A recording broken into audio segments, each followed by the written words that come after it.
All right, here's another comedy diary. This one, I guess, a little bit more special because it's the 1 year anniversary of the moment where I decided to do comedy. First time was at this dive bar called Grumpy's on a Tuesday, and today is also Tuesday. Was Tuesday or June? I don't remember exactly when it was, but it was like about a year ago, maybe one day, give or take. Just about. Just got back from a show. It's not really nice outside. There's the fires going on in Montreal, or in Quebec, I guess I should say. There's no fires in Montreal. And, yeah, I guess I just wanted to talk about how year one has been. Year one makes me think of that Batman comic book where it's all about him being Batman for the first time, his first year against like the Gotham Mafia and whatnot. Not that interesting, but reminded me of that year one. So I guess I'm gonna call this one year one because of that. Okay, so I was just thinking on the way here about what I wanted to talk about, and I think one of the things that comedy has allowed me to do is to meet a lot of people, like a lot. Not only just the comics, because I do it in Montreal, I do it in French and English and sometimes Spanish. But here in Montreal, it has allowed me to like get to meet a lot of people, a lot of other comics from both scenes, and really, really different people, and from so many different backgrounds, different jobs, different interests, different, yeah, like, some people come from like Africa, and I don't know anything about Africa, so it allowed me to learn through comedy what their experience is like, or what being an immigrant, just like myself, is like in Montreal. So that was really cool. But also, it has allowed me to meet a lot of people in the audience as well, and because like I really got to perform for so many different kinds of people, really. So I've done about 250 shows. That includes like open mics with 0 people to like nice shows with like more than 100 people, whatever. And in those crowds, it's been everything from children.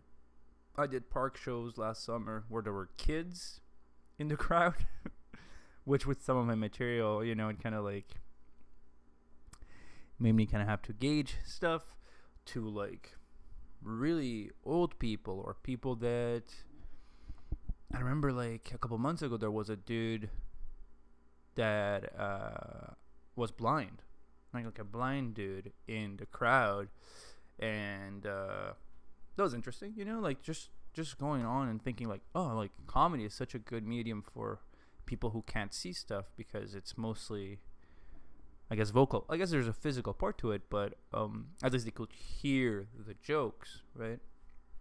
I guess they'll hate physical comedy. I don't know. But yeah, like so many different people, and also like colliding with these people as well, right? Like on stage, doing crowd work or jokes to people that are really enjoying your act and you as a person or what you're trying to do, and other people who are really not at all into it. And they are pretty much like, hey, leave me alone. You suck. You're a hack. I'm funnier than you. A lot of that too, right? Like people who I feel like there's a part of the audience that wishes they did comedy or something. There's a lot of that, right? Like in comedy, I found so far with my limited experience, as usual. This is just a time capsule for myself mostly. So it's just things that I think they might be wrong. Like you might ask another comic that's more experienced, and they might be like, "This guy's talking shit." Also that, I got to meet so many experienced comics that have been doing it for like 10 years, 20 years, 30 years. And it's just crazy to think that I'm just like at 1 year, and I feel like I've gone through so many enriching but also challenging experiences. So I can't imagine what it must be like when you're doing it for 30 years, let's say, right? I've done it in different countries too.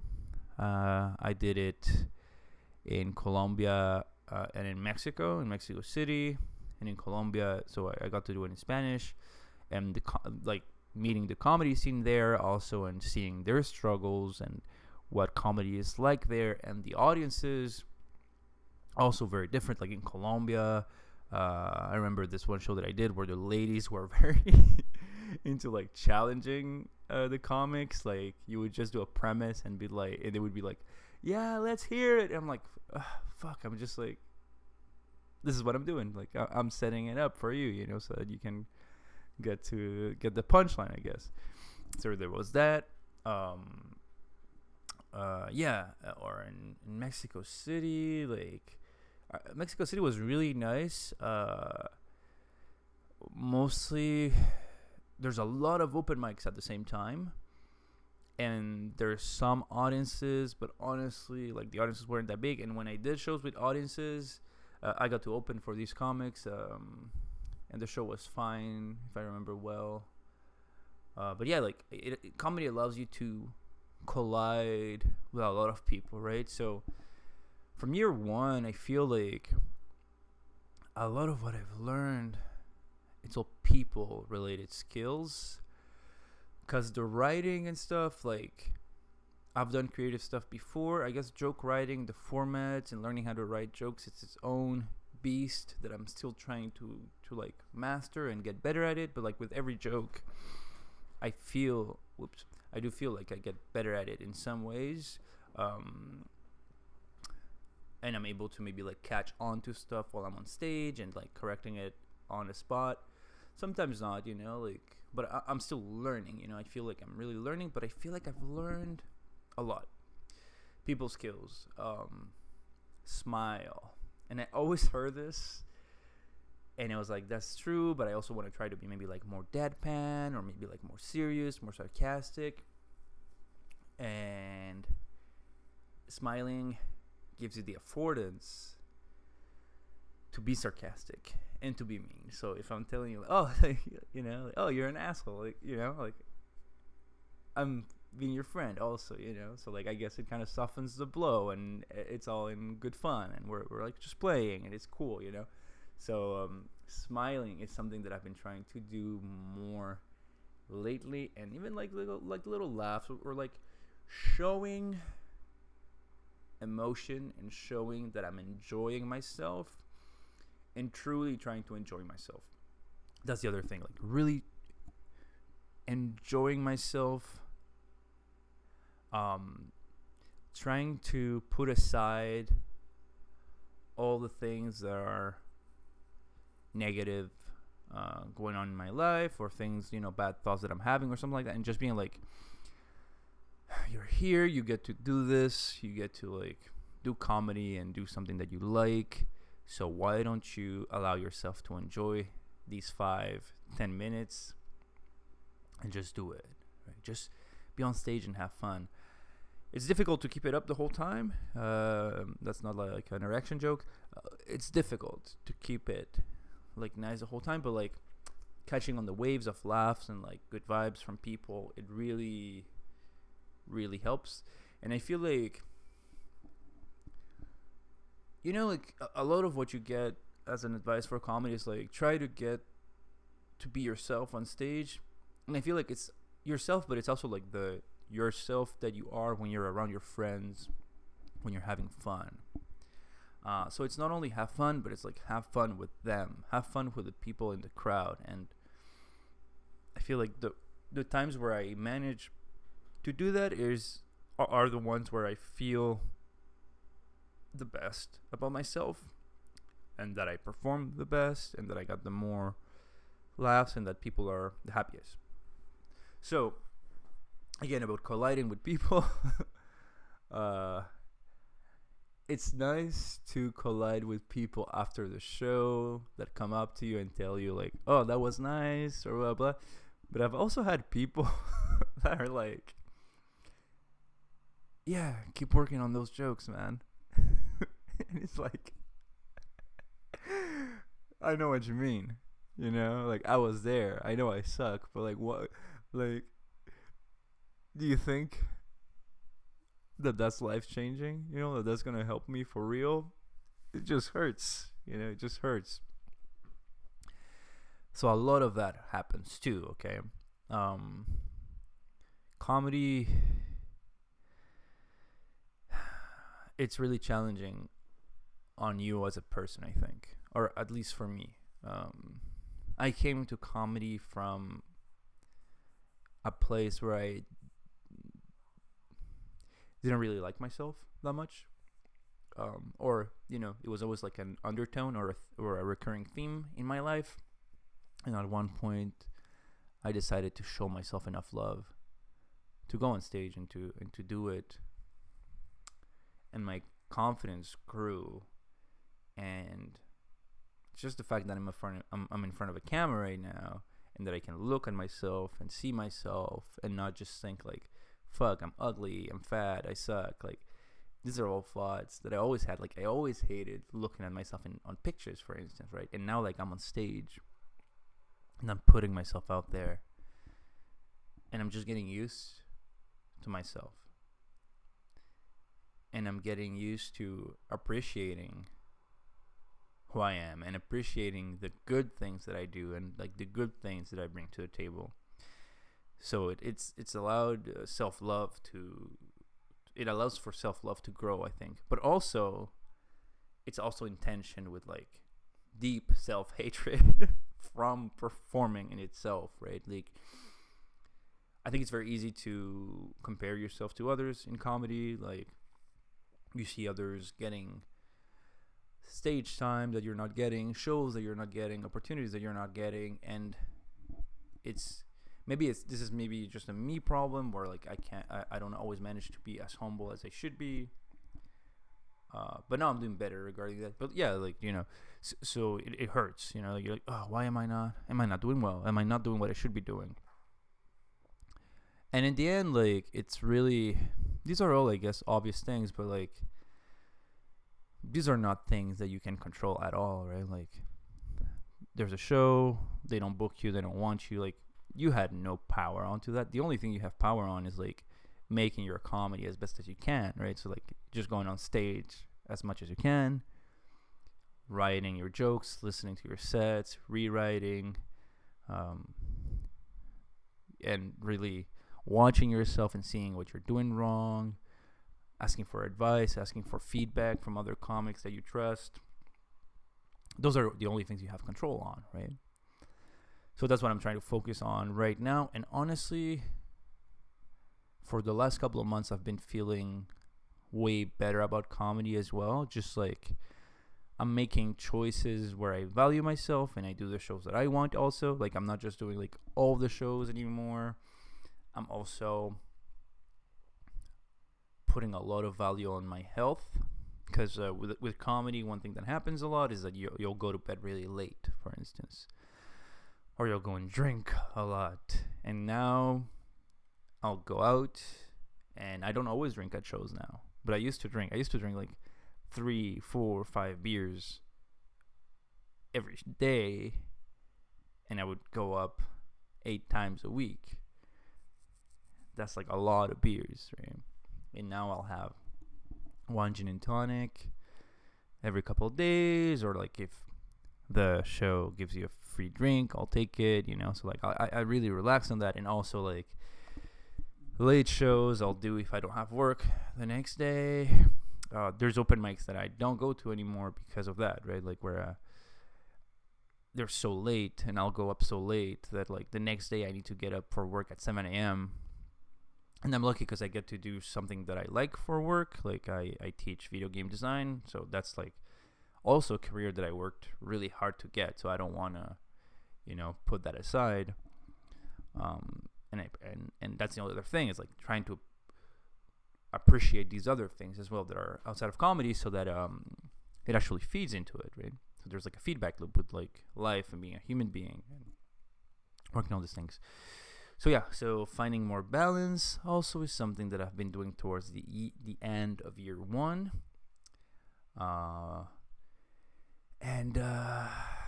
Damn, like, comedy is like, it's fast paced, the lifestyle, I think.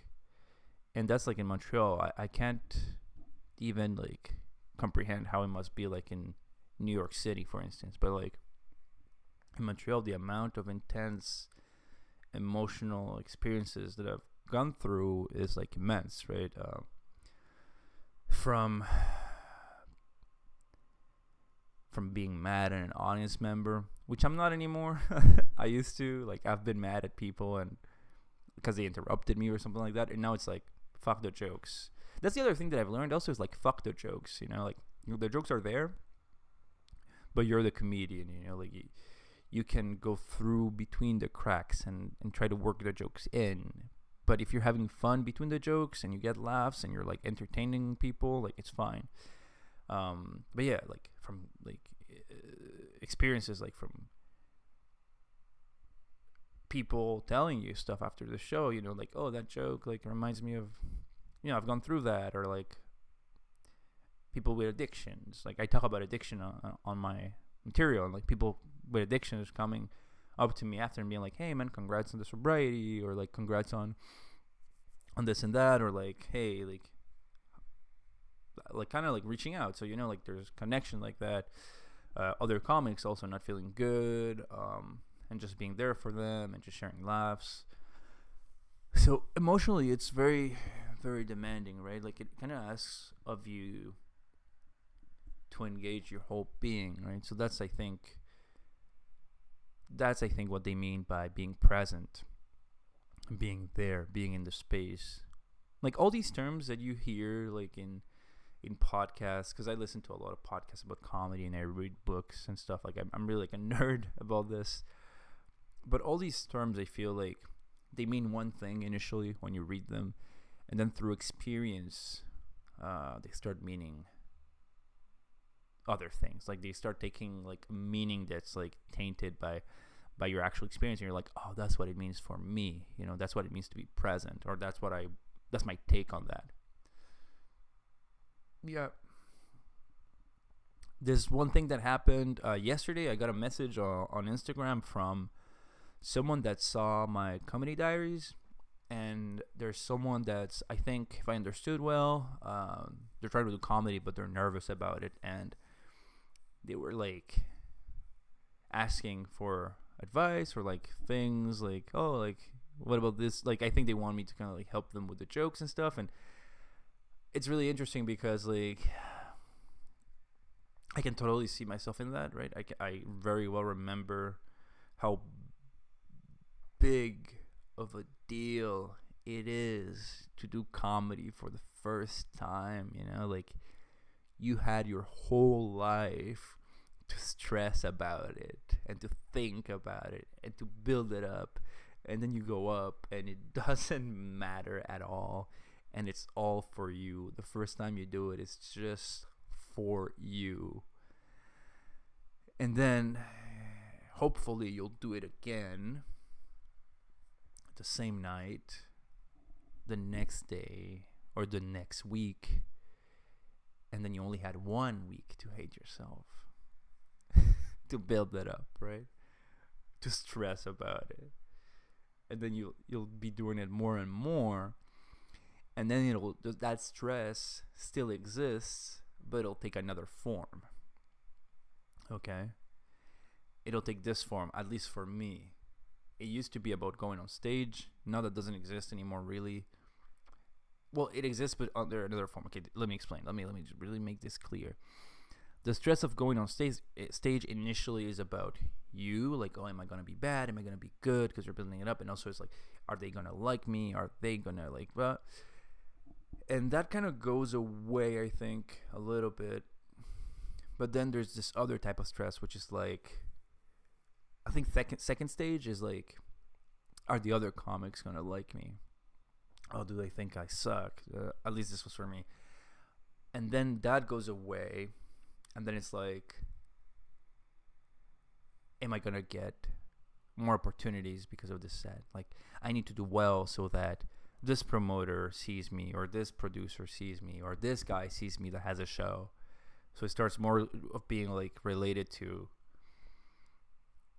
moving forward and to doing well, so that people know that you're good, I guess. But maybe this is like a me thing also. But the whole point is the stress of going up and bombing or not doing well. The reasons why it's stressful, it shifts. But really, the first time you do it, and this is like what I would like to tell myself a year ago, and what I've been told. The first time I went up, Owen Dion or Dion Owen, I don't remember. I never remember the order. He was hosting at Grumpy's, and he didn't say this verbatim, but essentially what he said is like, he said to me, you might as well just be courageous, right? Because you're not gonna be funny, right? You might not be funny, but you can be courageous. So that's a beautiful thing. I don't think he said it like that, but that's what he meant, I think, or that's how I took it. The idea being that when you go on stage the first time, you might not be funny, right? Which you can figure out, but you're definitely being courageous, right? Like it's a display of like self-love and a display of like courage and facing a huge fear and taking a step towards something that maybe you dream of, or maybe that you like, or maybe that you've always been curious about, you know? So the first time, I think it's really for you. So if anyone's seeing this and they want to do comedy for the first time, I guess it's not like I have enough experience to really say that this is good advice, but this is like a 1 year in advice. So it's kind of fresh in my mind, but also I'm like 250 shows in, or 250 going up on stage in. So maybe there's value in that. Because I went from not ever having been on stage, except like in high school, I did improv like 5 times, to doing it every week, multiple times, like up to 10 times a week. So yeah, this is the year 1 video. I grow out of love and in love with comedy, and I feel bad about myself and good about myself. It goes in waves, and I'm very productive and very unproductive. It comes and it goes, and it's difficult and it's easy and it's clear and it's confusing and it's great and it's awful. But within all of that, there's all these people. There's people that are fucking cool and great, and it's beautiful to share a shitty show with them. Bombing with 5 or 6 friends is so funny. It's great. Killing or doing well with friends, or seeing your friend on stage and seeing them grow and do well is like beautiful. Like I've seen friends like get over important personal stuff on stage, and it's made me teary-eyed. But maybe I'm just a very emotional, sensitive guy. But like I've seen people say stuff or just get past like blockages that they have, you know, like, oh, I'm shy, or like I only look at the ground, and then they look up and you see them for the first time looking at the crowd. And that's growth, you know, and you get to see growth, like personal growth sometimes, and it's fucking beautiful, you know. And sometimes you get paid in drink tickets, and you get paid $10, and you have to go to Laval to do a shitty show, and it sucks. So that's the comedy diary for today. Thank you, and If you want to do comedy, if this has made any sense or no sense, just leave a comment and let me know. I'll keep doing this. Have a good one. Bye.